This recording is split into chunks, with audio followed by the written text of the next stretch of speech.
नमस्कार, मैं अनुपम।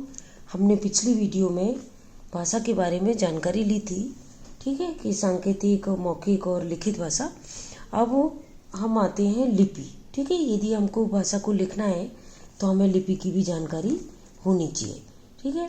तो जब मनुष्य ने भाषा का विकास करना आरंभ किया तब उसे क्या हुआ कि ध्वनियों को एक निश्चित रूप देने की आवश्यकता अनुभव हुई।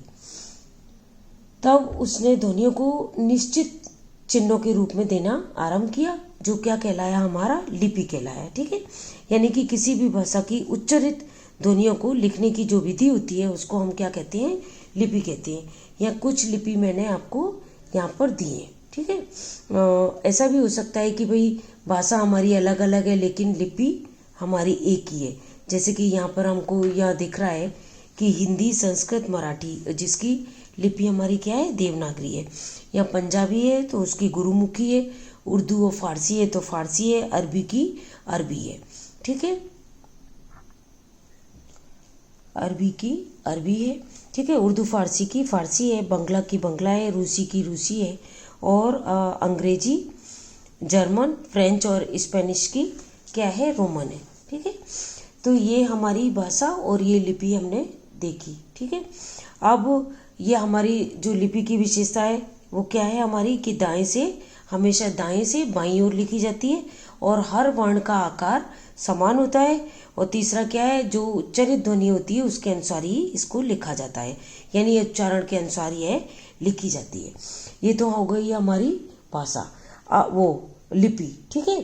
यदि हमको शुद्ध बोलना, लिखना और पढ़ना सीखना है तो हमको क्या क्या जरूरत पड़ेगा, हमको जरूरत होगी अपने व्याकरण की, है ना। यदि हमको शुद्ध लिखना, पढ़ना और बोलना सीखना है तो हमें व्याकरण की आवश्यकता महसूस होगी। जैसे कि हमारा मस्तिष्क है ना, हमारे शरीर के जो अंग होते हैं उसको सही ढंग से संकेत देकर वो चलाता है। उसी तरह से व्याकरण क्या करता है, भाषा का सुव्यवस्थित निर्माण करता है ना, व्यवस्थित रूप से उसका भाषा का निर्माण करता है कि भाई, और कुछ नियम के द्वारा उसको भाषा को व्यवस्थित करने का कार्य कौन करता है, व्याकरण करता है, ठीक है। तो यानी कि परिभाषा हमारी क्या हुई, व्याकरण वह शास्त्र है जिसके द्वारा किसी भाषा को शुद्ध बोलने, लिखने व पढ़ने के नियमों का हमको ज्ञान होता है, ठीक है। अब यहाँ पर मैंने लिखा वर्ण विचार, शब्द विचार और वाक्य विचार। यानी व्याकरण को हम कितने अंगों में बांट सकते हैं, किस आधार पर, वो मैंने यहाँ पर आपको लिखा है।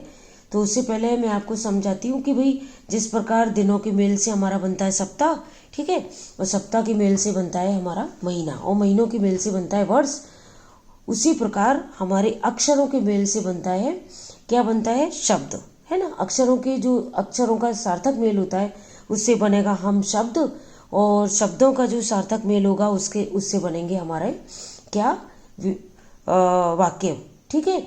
और वाक्यों का जो सार्थक मेल होगा उससे बनेगी हमारी भाषा, ठीक है।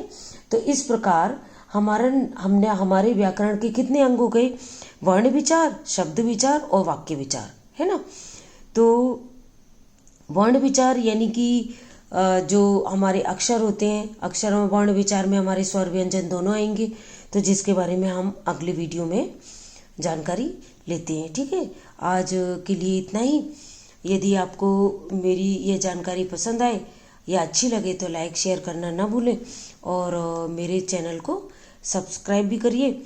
और आपको लगता है कि भाई इससे पहले मुझे कुछ और जानकारी देनी चाहिए तो आप मेरे कमेंट बॉक्स में मुझे लिखकर बोल सकते हैं कि भाई आपको इसको थोड़ा अलग तरीके बताना है या फिर क्या बताना है, ये करके आप मुझे बोल सकते हैं, ठीक है।